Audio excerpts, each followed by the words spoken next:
All right, given this state of the world right now, I find that everyone is making like a handful of recipes at home. This includes banana bread, Dalgona coffee, and I've noticed a lot of people making bread. Now here's the thing, making bread can be a super daunting task, and I don't think that you should have to be some sort of bread expert or bread scientist to be able to make bread. So today I'm gonna show you the easiest bread you will ever make that will turn out every single time. So today I'm gonna show you my easy, no knead bread recipe where like literally you throw everything into a bowl, you let it rise, there is no kneading, and all you need is a Dutch oven and an oven and 3 ingredients. The only thing that we're going to use are the universal bread ingredients, which are flour, yeast, salt, and water.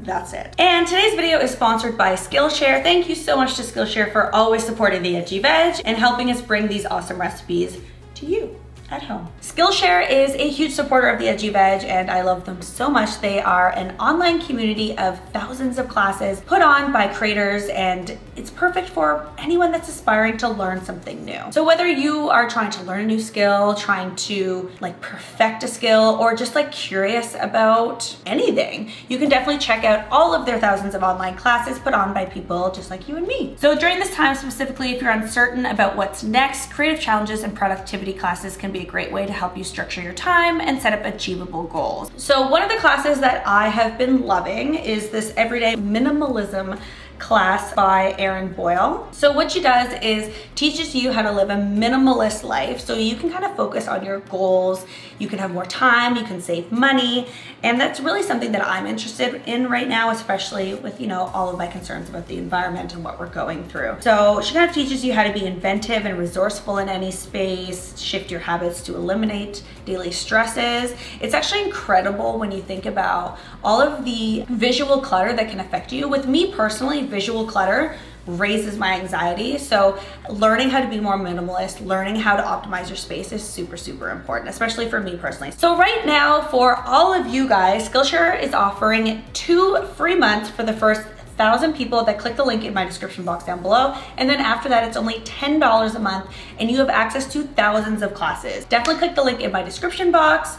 I've been loving it, Louie's been loving it, and I know that you're going to love it as well. And like I said, today we're going to make bread. So a couple basic things that you need to know about the types of flour that you need and how yeast works and how we're going to kind of measure all these ingredients out is the first thing you want to do is make sure that you aerate your flour. So all that means is that you just kind of take a spoon and move the flour around, and that creates a nice pillowy flour. So a lot of people will go in with their measuring cup and just like dive into the flour. What that does is it really compacts the flour into the measuring cup and you end up measuring more flour than you need. So instead of having like a cup of flour, you end up having a cup and a quarter or a cup and a half of flour because you've really packed it down. So the way to properly measure flour is take a spoon, or I like to take just a quarter measuring cup and just scoop the flour into your second measuring cup and then pour it in. Don't pack it down, don't shake it down. You really want that flour to be aerated. What we're going to do with this bread is a slow rise. So we're mixing our flour,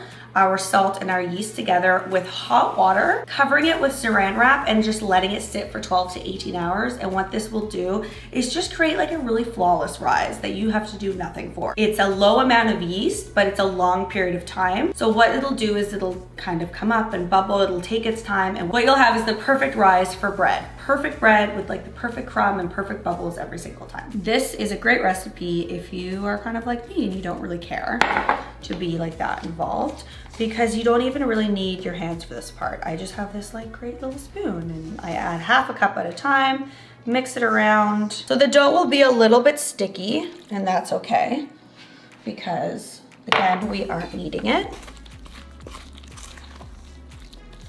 But do make sure that all of your ingredients are combined. And I like this spoon because it has a little bit of like a silky finish to it, so the bread doesn't even, or the dough doesn't even really stick to it that much. So that's about ready. All right, now we're going to take our saran wrap. So because we are doing this overnight, we are using saran wrap. You don't want to dry it out, and it's sitting for 12 to 18 hours. If you can do 12, I find 18 is has worked out well for me the best, but you can do either one. They both make really nice bread. And this is really the only reason why I have saran wrap in my house actually, is for bread making, or if I need something to rise for a long time. So just cover that up, let that sit, and then it will kind of like rise and bubble. So I already did one last night because preparedness. So I'll show you exactly what that looks like, and then I'll show you how to prep your oven and what we're going to bake it in. So we are going to bake our bread in a Dutch oven. I have a huge one. It doesn't need to be this big. This is just the one that I have. Now what the Dutch oven does, you want to make sure that it has a lid, because what it does is it contains all of the steam, and what you get is like a perfectly baked bread every single time. So for 30 minutes, we are going to bake the bread with the lid on.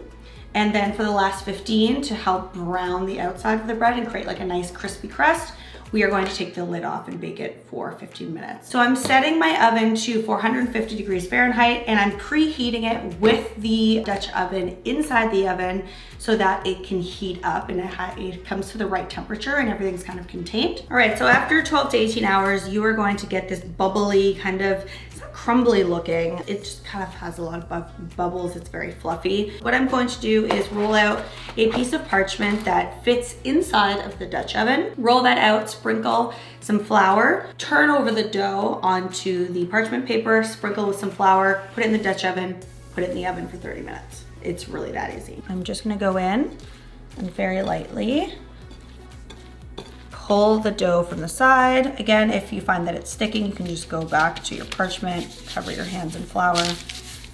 You don't want a ton of flour because it's just gonna like kind of burn at the bottom, and make some sort of like round shape with it. All right, so now we're going to toss that into the oven for 30 minutes.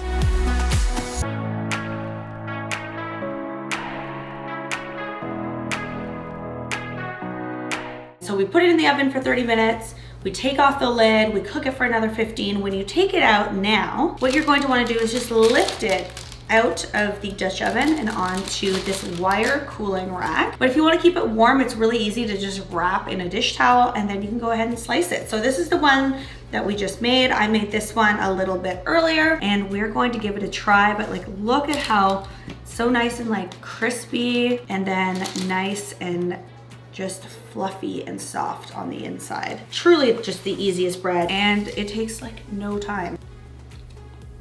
It's so good. It's so fluffy. I would like to try next seeing if I can make it with like a whole wheat flour to have more of like a healthy grain bread, but this is so beautiful. It's perfect for like soups and sandwiches and All right guys, thank you so much for letting me teach you how to make bread, and thank you so much to Skillshare for sponsoring today's video. Let me know in the comment section below what you have been baking during this time. Are you going to make this bread?